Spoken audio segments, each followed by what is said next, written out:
Oui, merci, Monsieur le Président.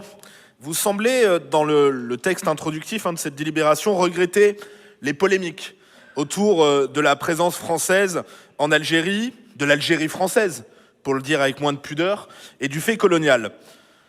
Vous le savez, le président candidat Emmanuel Macron a été de ceux qui ont jeté du sel sur ces cicatrices qui ne sont toujours pas refermées.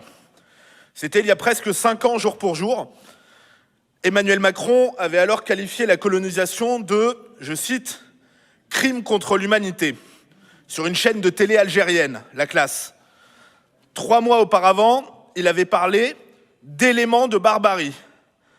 Un crime contre l'humanité, de la barbarie.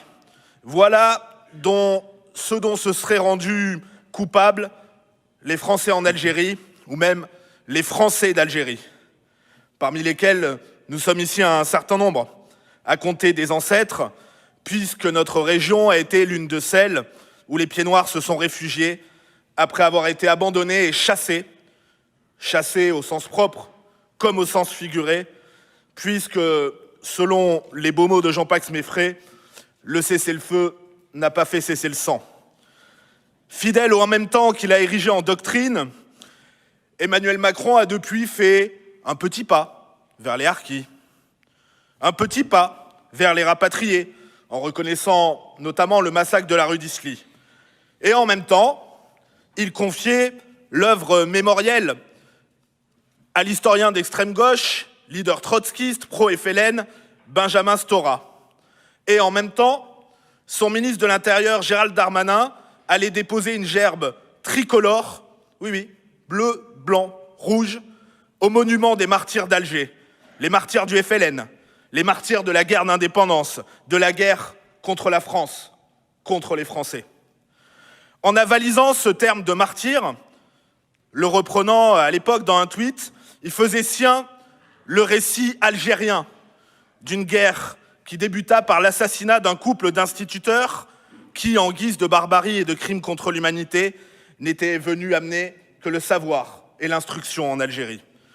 Dans cette guerre, 25 000 soldats français sont morts, 10 000 civils européens ont été tués, des bourreaux sans doute, puisque les félagas étaient des martyrs, selon la phraséologie adoptée ou au moins acceptée par le ministre Darmanin. Lors de la séance du 17 décembre dernier, vous aviez répondu à Laure Lavalette qu'elle disait, je vous cite, « des bêtises », en disant que vous souteniez Emmanuel Macron, vous affirmiez alors, je vous cite encore, être en deuil de votre famille politique. Si j'en crois la presse, et puis si j'en comprends bien vos récents entretiens, le deuil semble terminé, et vous vous apprêtez même à célébrer des noces du côté du parc Chano le week-end prochain. Je vous signale d'ailleurs que je n'ai pas reçu le Bristol et que je suis très vexé.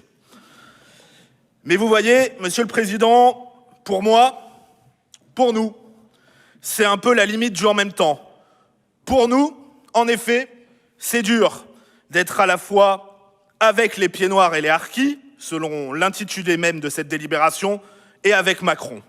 Alors bien sûr, nous soutiendrons le principe de cette délibération en étant attentifs aux choix qui seront faits dans sa mise en œuvre sur le plan historique et mémoriel, mais soyons clairs, pour nous, le 19 mars, il n'y aura rien à célébrer.